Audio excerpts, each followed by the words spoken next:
ओम नमो भगवते वासुदेवाय। श्रीमद्भागवत महापुराण प्रथम स्कंद 14वां अध्याय।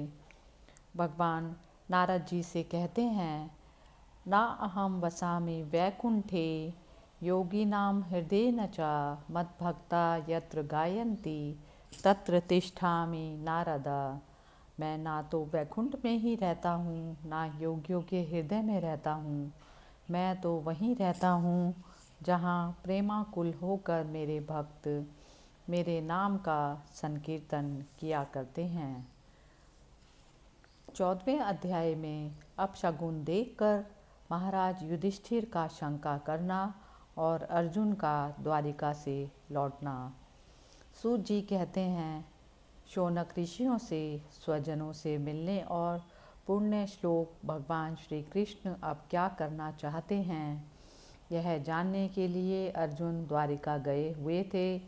कई महीने बीत जाने पर भी अर्जुन वहाँ से लौटकर नहीं आए। धर्मराज युधिष्ठिर को बड़े भयंकर अपशगुन दिखने लगे। उन्होंने देखा काल की गति बड़ी विकट हो गई है। जिस समय जो ऋतु होनी चाहिए उस समय वह नहीं होती और उनकी क्रियाएं भी उल्टी ही होती हैं। लोग बड़े क्रोधी, लोभी और असत्य परायण हो गए हैं। अपने जीवन निर्वाह के लिए लोग पापपूर्ण व्यवहार करने लगे हैं। सारा व्यवहार कपट से भरा हुआ है। यहाँ तक कि मित्रता में भी छल मिला रहता है।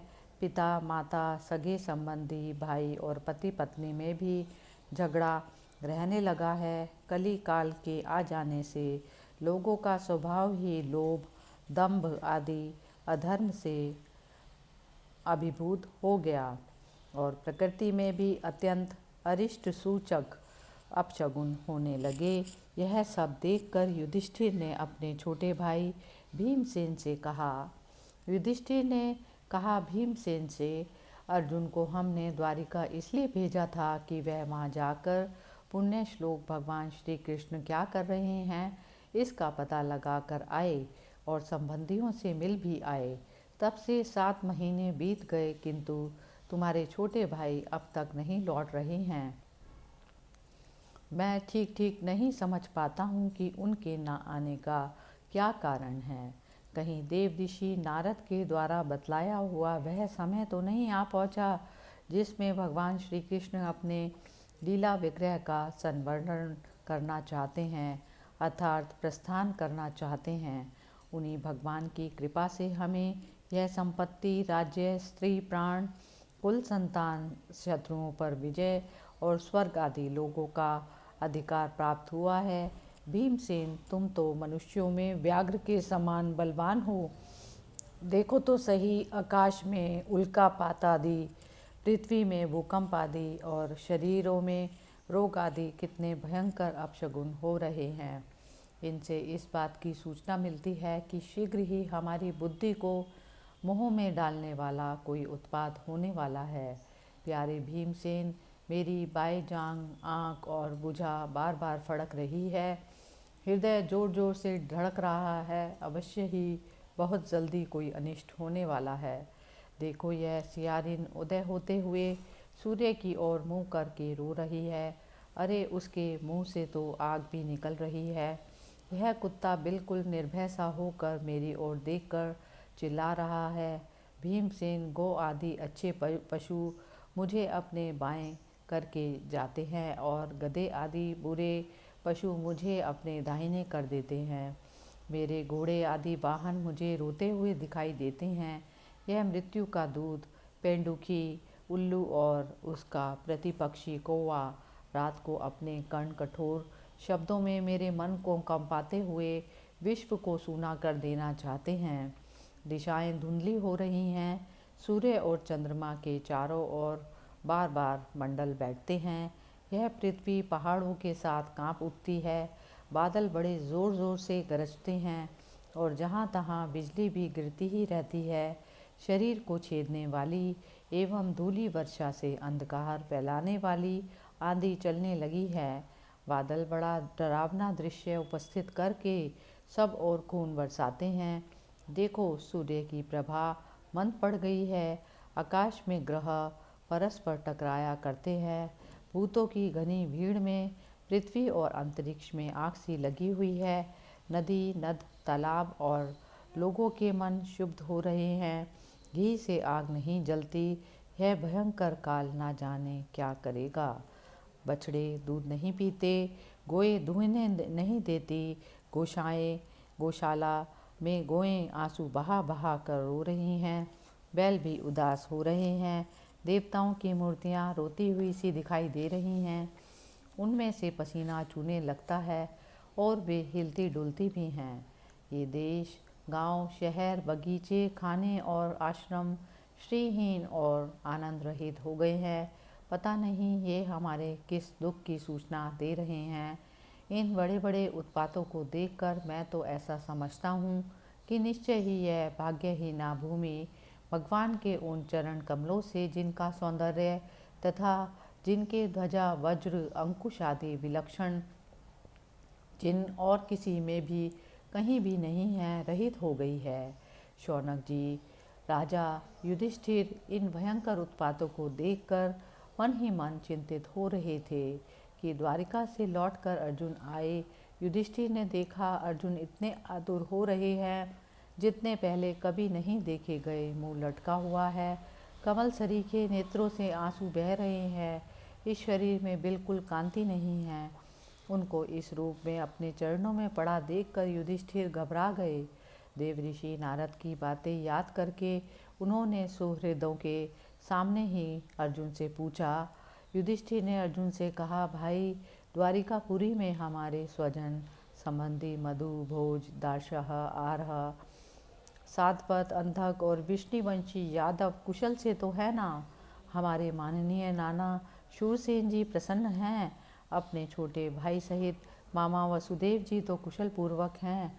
उनकी पत्नियां हमारी मामी देवकी आदि सातों बहनें और अपने पुत्रों और बहुओं के साथ आनंद से तो है ना?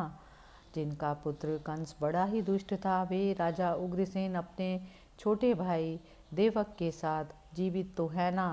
हृदय उनके पुत्र कृतवर्मा, अक्रूर, जयंत, गतसारण और शत्रुजित आदि यादव वीर सकुशल है ना? यादवों के प्रभु बलराम जी तो आनंद से है ना? विष्णु वंश के सर्वश्रेष्ठ महारथी प्रद्युम्न सुख से तो है ना? युद्ध में बड़ी फुर्ती दिखलाने वाले भगवान अनिरुद्ध आनंद से है ना? सुषेण, चारुदेक्षण, जामवंती नंदन साम और अपने पुत्रों सहित ऋषभ आदि भगवान श्री कृष्ण के अन्य सब पुत्र भी प्रसन्न है ना? भगवान श्री कृष्ण के सेवक श्रुतदेव, उद्धव आदि और दूसरे सुनंद, नंद आदि भ्रतान, यदुवंशी जो भगवान श्री कृष्ण और बलराम के बाहुबल से सुरक्षित है ना? सबके सब सकुशल है ना? हमसे अत्यंत प्रेम करने वाले वे लोग कभी हमारा कुशल मंगल भी पूछते हैं। भक्त वत्सल ब्राह्मण भक्त भगवान श्री कृष्ण अपने स्वजनों के साथ द्वारिका की सुधर्मा सभा में सुखपूर्वक विराजते हैं ना? वे आदि पुरुष बलराम जी के साथ संसार के परम मंगल, परम कल्याण और उन्नति के लिए यदुवंश रूप क्षीर सागर में विराजमान है ना? उन्हीं के बाहुबल से सुरक्षित द्वारिकापुरी में यदुवंशी लोग सारे संसार के द्वारा सम्मानित होकर बड़े आनंद से विष्णु भगवान के पार्षदों के समान विहार कर रहे हैं। सत्यभामा आदि 16,000 रानियां प्रधान रूप से उनके चरण कमलों की सेवा में ही रत रहकर उनके द्वारा युद्ध में इंद्र आदि देवताओं को भी हराकर इंद्राणी के भोग भोग्य तथा उन्हीं के अभीष्ट परिजात आदि वस्तुओं का उपभोग करती हैं। यदुवंशी वीर श्री कृष्ण के बाहुदंड के प्रभाव से सुरक्षित रहकर निर्भय रहते हैं और बलपूर्वक लाई हुई बड़े बड़े देवताओं के बैठने योग्य सुधर्मा सभा को अपने चरणों से आक्रांत करते हैं। भाई अर्जुन, यह भी बताओ कि तुम स्वयं तो कुशल से हो ना? मुझे तुम श्रीहीन से दिख रहे हो। वहाँ बहुत दिनों तक रहे, कहीं तुम्हारे सम्मान में किसी भी प्रकार की कमी तो नहीं हुई? किसी ने तुम्हारा अपमान तो नहीं कर दिया? कहीं किसी ने दुर्भावपूर्ण अमंगल शब्द आदि के द्वारा तुम्हारा चित्त तो नहीं दुखाया? अथवा किसी आशा से तुम्हारे पास आए हुए याचकों को उनकी मांगी हुई वस्तु या अपनी ओर से कुछ देने की प्रतिज्ञा करके भी तुम दे नहीं सके। तुम सदा शरणागतों की रक्षा करते आए हो। कहीं किसी भी ब्राह्मण, बालक, गौ, बूढ़े, रोगी, अबला अथवा अन्य किसी प्राणी जो तुम्हारी शरण में आया हो, तुमने त्याग तो नहीं कर दिया। कहीं तुमने अगम्य स्त्री से समागम तो नहीं किया, अथवा गमन करने योग्य स्त्री के साथ असत्कार पूर्वक समागम तो नहीं किया। कहीं मार्ग में अपने छोटे अथवा बराबरी वालों से हार तो नहीं गए, अथवा भोजन कराने योग्य बालक और बूढ़ों को छोड़कर तुमने अकेले ही तो भोजन नहीं कर लिया। मेरा विश्वास है कि तुमने ऐसा कोई निंदित काम नहीं किया होगा जो तुम्हारे योग्य ना हो ना हो। अपने परम प्रियतम अभिन्न हृदय परम सुहृद भगवान श्री कृष्ण से तुम रहित हो गए हो, इसी से अपने को शून्य मान रहे हो। इसके सिवा दूसरा कोई कारण नहीं हो सकता जिससे तुमको इतनी मानसिक पीड़ा हो।